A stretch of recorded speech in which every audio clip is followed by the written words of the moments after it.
السلام علیکم ورحمۃ اللہ وبرکاتہ۔ احکام تجوید میں سبق نمبر 9۔ آج انشاءاللہ ہم حرف حافیہ ضاد کے بارے میں پڑھیں گے کہ اس کا صحیح مخرج کیا ہے۔ یاد رکھیں اس سے پہلے ہم نے تقریباً 6 مخارج پڑھ لیے تھے، آج یہ 7واں مخرج ہم پڑھنے لگے ہیں۔ اور اس سے پہلے جو سبق نمبر 8 ہم نے پڑھا تھا اس میں ہم نے یہ چیزیں جانی تھیں کہ دانتوں کی کتنی قسمیں ہیں، زبان کی اقسام کون سی ہیں، اور دانتوں کی جو 6 قسمیں ہم نے پڑھی تھیں کہ ثنایا، رباعیات، انیاب، ضواحک، طواحن اور اسی طرح نواجز۔ تو یہ چیزیں یاد ہونا ضروری ہیں۔ یہ مخرج نمبر جو 7 ہے جس کا نام ہے حرف حافیہ ضاد کا مخرج، اس کے لیے زبانوں کی جو اقسام ہیں بنیادی طور پر وہ، اور دانتوں کی جو قسمیں ہیں اور داڑیں کہاں سے شروع ہوتی ہیں، یہ چیزیں آپ کے لیے جاننا انتہائی ضروری ہے۔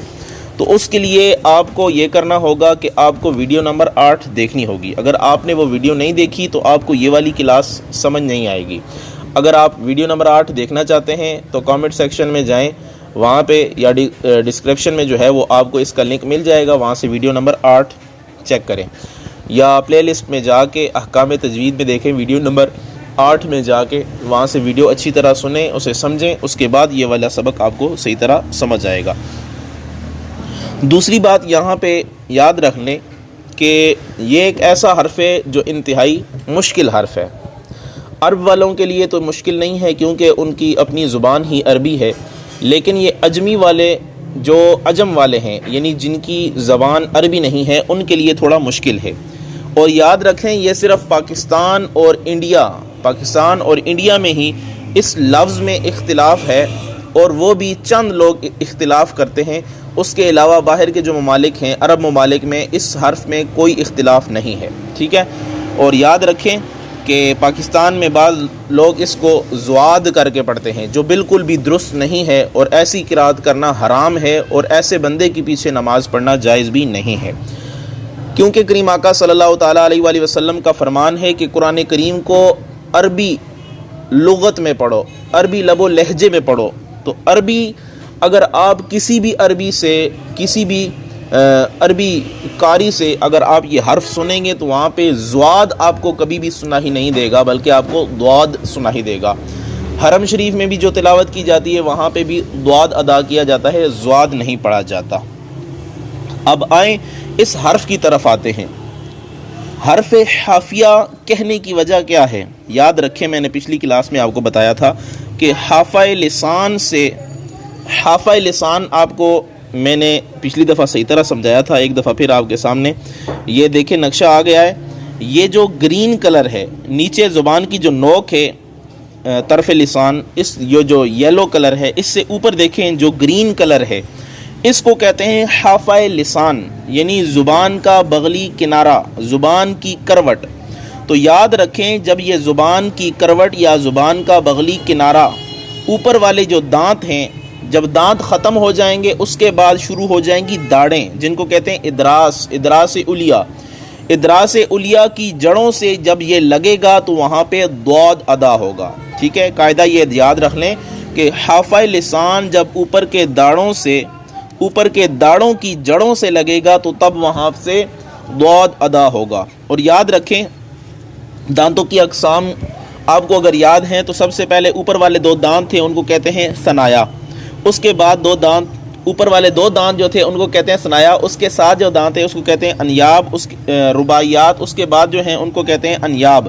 اس کے بعد جو دانت 4 ہیں ان کو کہتے ہیں ضواحک، پیسنے والے دانت۔ یہاں سے داڑیں شروع ہو رہی ہیں، یہ 4 دانت ہیں، اس کے بعد طواحن 12 دانت یا 12 داڑیں ہیں، اس کے بعد نواجز، یہ ٹوٹل 20 داڑیں ہیں۔ تو یہاں سے جو ہے یہ حرف ضاد ادا ہوتا ہے۔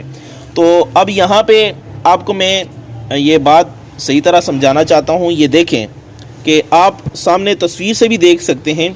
کہ جو گرین کلر آپ کو نظر آ رہا ہے یہ ہے زبان کا بغلی کنارہ، ٹھیک ہے، زبان کا بغلی کنارہ۔ اور اوپر جو میں نے آپ کو بتایا ہے کہ یہ جو نوک والا دانت ہے جس کو انیاب کہتے ہیں یا نوکیلے دانت ہیں، یہ آپ کو جہاں پہ ایک نظر آ رہا ہے، ایک لکھا ہوا ہے، اس سے پہلے جو نوک والا دانت ہے اس کو کہتے ہیں انیاب، اور جہاں پہ 1 لکھا ہوا ہے، ایک لکھا ہوا ہے، یہ والے دواحق کے دانت ہیں، یہ والے دواحق کے ہیں، اور اس کے ساتھ جو ہے جہاں پہ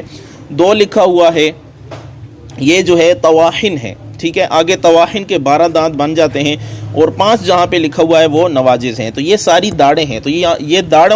یہ جو داڑیں ہیں یا یہ جو دانت ہیں، ان کی جڑوں پہ جو ہے یہ زبان کا بغلی کنارہ لگائیں گے تو وہاں پہ حرف ضاد ادا ہوگا، ٹھیک ہے۔ اب آپ ایسا کریں کہ آپ اپنی زبان کی یہ جو کروٹ ہے یا یہ جو بغلی کنارہ ہے اس کو اوپر والے جو دانت ہیں ایک سائیڈ سے لگائیں یا دونوں سائیڈ، بعض دفعہ دونوں سائیڈ سے بھی لگتا ہے اور بعض دفعہ ایک سائیڈ سے لگتا ہے، ٹھیک ہے۔ دونوں سائیڈ سے لگائیں تب بھی حرف ادا ہو جائے گا، ایک سائیڈ سے لگے تب بھی حرف ادا ہو جائے گا۔ تو آپ یاد رکھیں زبان کی جو کروٹ ہے یا زبان کا جو بغلی کنارہ ہے وہ اوپر ادراس علیٰ پر لگائیں گے تو یہ حرف ادا ہو جائے گا۔ اب آپ پڑھیں ضاد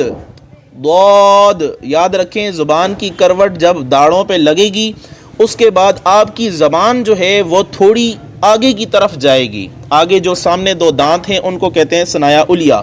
اب ثنایا علیٰ کی جو اوپر جڑیں ہیں وہاں تک زبان جائے گی لیکن وہاں پہ ٹچ نہیں ہوگی، ان کے ساتھ لگے گی نہیں، ان کے قریب جا کے رک جائے گی۔ اس کی وجہ کیا ہے؟ اس کی وجہ یہ ہے کہ اس حرف میں جو ہے وہ صفت استطالت بھی پائی جاتی ہے، یعنی درازی والی صفت۔ ہوتا یہ ہے کہ یہ تصویر سے آپ سامنے دیکھ سکتے ہیں کہ جب آپ کی آواز گلے سے باہر نکلتی ہے، منہ میں آ جاتی ہے، اس وقت آپ کی زبان جو ہے اس کا بغلی کنارہ دونوں داڑھوں کے ساتھ لگا ہوتا ہے، تو ہوا جو پیچھے سے آ رہی ہوتی ہے وہ اس کو نکلنے کی کوئی جگہ نہیں ملتی، تو جب وہ نکلنے کی کوشش کرتی ہے زور کے ساتھ تو زبان کا جو اگلا حصہ ہوتا ہے، زبان کی جو نوک ہوتی ہے وہ ثنایا علیٰ کی طرف آگے بڑھتا ہے، وہاں پہ ٹچ نہیں ہوتا لیکن اس کی طرف تھوڑا سا بڑھتا ہے، تو اس وجہ سے اس کو صفت استطالت کہتے ہیں، یعنی درازی والی صفت۔ اور دوسری چیز بھی یاد رکھیں کہ اس میں صفت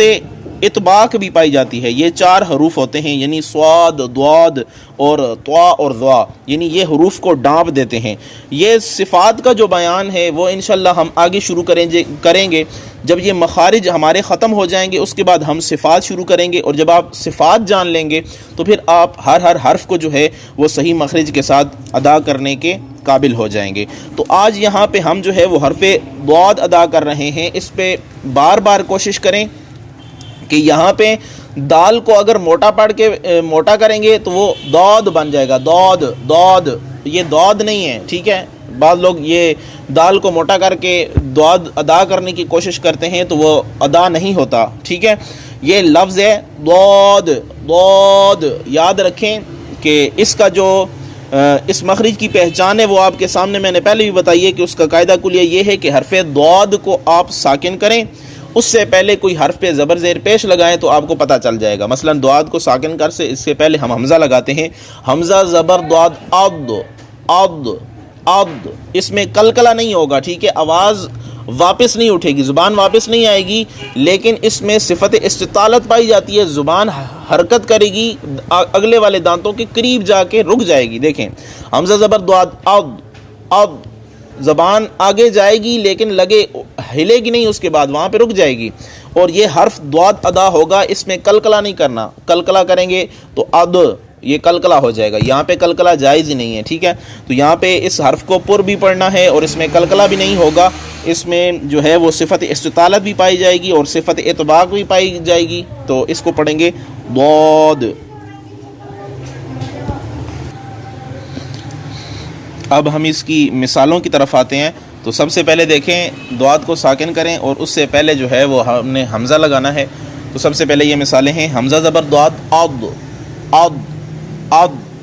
حمزہ زیر ضاد، عد، موٹا بھی کرنا ہے، کلکلہ بھی نہیں ہونے دینا، حمزہ پیش ضاد، عد۔ اسی طرح اب دوسری مثالیں،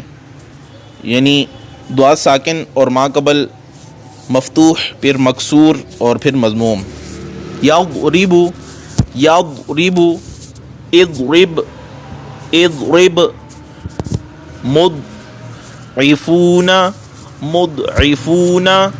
مضعفون۔ اس کے علاوہ دوسری مثالوں کی طرف دیکھیں، مفردات، ضاد زبر ضا، ضاد زیر ضی، ضاد پیش دو، ضرب، ارضی،